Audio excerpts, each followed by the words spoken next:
আপনি যদি ইউটিউব নিয়ে কাজ করেন তাহলে হয়তো সম্প্রতি ইউটিউবের ভিডিও এডিটিং করার জন্য একটি নতুন অ্যাপের নাম শুনেছেন, যেটার নাম হচ্ছে ওয়াইটি ক্রিয়েট। অনেকে এই অ্যাপ নিয়ে ভিডিও বানাচ্ছেন, আবার অনেকে কমেন্টে লিখছেন যে তাদের ফোনে এই অ্যাপটা দেখা যাচ্ছে না। কেউ প্লে স্টোরে সার্চ করলে দেখাচ্ছে এই অ্যাপটা আমাদের দেশে অ্যাভেলেবল না। আবার কেউ বলছে ফোনের অ্যান্ড্রয়েড ভার্সনের সমস্যা। এমনও দেখা যাচ্ছে কিছু প্ল্যাটফর্ম বা ডিভাইসে এই অ্যাপটা দেখা গেলেও অ্যান্ড্রয়েড ইউজারদের বড় একটা অংশ এটি এখনও দেখতে পাচ্ছেন না। এই ভিডিওতে আমি এই বিষয়গুলো নিয়ে আলোচনা করব, কেন অনেকের ফোনে এই অ্যাপটা দেখা যাচ্ছে না, আমি নিজে কি টেস্ট করেছি, আর শেষ পর্যন্ত কিভাবে এই অ্যাপটা ইনস্টল করতে পেরেছি। এখন প্রথমে আমি প্লে স্টোরে গিয়ে ওয়াইটি ক্রিয়েট লিখে সার্চ করছি। এখানে খেয়াল করলে দেখবেন সার্চ রেজাল্টে এই অ্যাপটা একদমই আসছে না। মানে শুধু সার্চ করলে যে অ্যাপটা পাওয়া যাবে বিষয়টা এমন না।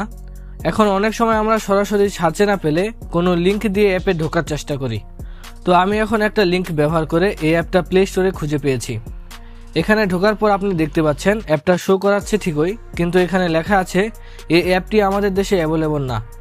এই জায়গাটা থেকে আসলে বেশিরভাগ মানুষের কনফিউশন শুরু হয়, কারণ অ্যাপটা আছে, পেজও দেখা যাচ্ছে, কিন্তু ইনস্টল করার অপশন দিচ্ছে না। এখানে খেয়াল করলে বুঝবেন এটা সাধারণ কোনো এরর না, বরং গুগল ইচ্ছাকৃতভাবে এই অ্যাপটা সবার জন্য এখনও খুলে দেয়নি। এই অ্যাপটির অ্যাবাউট সেকশনে গেলে দেখবেন এখানে লেখা রয়েছে এই অ্যাপটি নাকি ওএস অ্যান্ড্রয়েড ভার্সন 10 এর উপরে যে ফোনগুলো রয়েছে সেই ফোনগুলোতে কাজ করবে। তাই চলুন আমি আমার ফোনের অ্যান্ড্রয়েড ভার্সনটাও আপনাদের দেখাই।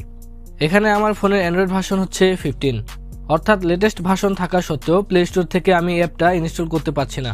এখান থেকে একটা বিষয় পরিষ্কার হয়, সমস্যা শুধু অ্যান্ড্রয়েড ভার্সনের না। আসলে ইউটিউব যখন নতুন কোনো অ্যাপ বা বড় ফিচার নিয়ে আসে তখন তারা একসাথে সবার জন্য রিলিজ করে না।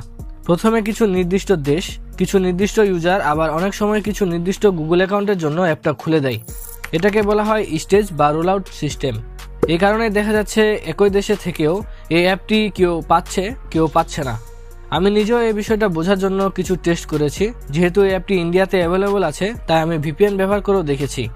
শুধু ইন্ডিয়ান ভিপিএন দিয়েই না, অন্যভাবেও চেষ্টা করেছি, কিন্তু সরাসরি প্লে স্টোর থেকে এই অ্যাপটা ইনস্টল করার কোনো অপশন পাইনি। তখন আমি আরেকটা জিনিস ট্রাই করেছি, কারণ আমার ফোনটা হচ্ছে রেডমি। আপনারা যারা রেডমি বা শাওমি ফোন ব্যবহার করেন তারা জানেন যে এই ফোনগুলোতে গেটস অ্যাপ নামে একটা আলাদা অ্যাপ স্টোর আছে। আমি এখন সেই গেট অ্যাপসে ঢুকছি। এখানে ওয়াইটি ক্রিয়েট লিখে সার্চ করার পর দেখুন এই অ্যাপটা এখানে দেখা যাচ্ছে। এখন আমি এখান থেকে অ্যাপটা ইনস্টল করে দেখাচ্ছি। ইনস্টল হওয়ার পর অ্যাপটা ওপেন করলে আপনি দেখতে পাবেন এটা কাজ করছে, তবে এখনও অনেক ফিচার পুরোপুরি রেডি না। আমার মতো আপনাদের ফোনেও অন্য কোনো অ্যাপ স্টোর থাকলে আপনারা সেখান থেকে অ্যাপটি সার্চ দিয়ে দেখতে পারেন এটি অ্যাভেলেবল আছে কিনা। তবে অবশ্যই অফিসিয়াল অ্যাপ স্টোর ছাড়া অন্য কোথাও থেকে ইনস্টল করার আগে সতর্ক থাকবেন। যখন এই অ্যাপটা সবার জন্য অ্যাভেলেবল হবে বা নতুন কোনো আপডেট আসবে আমি অবশ্যই আপনাদের জানাবো। ততদিন পর্যন্ত ধৈর্য রাখুন, আর অফিসিয়াল উপায় ছাড়া অন্য কোনো শর্টকাটে যাওয়ার আগে দুইবার ভাবুন।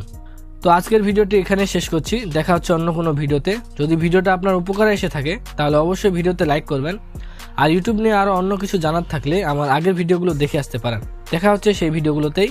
ততক্ষণ পর্যন্ত ভালো থাকবেন, সুস্থ থাকবেন।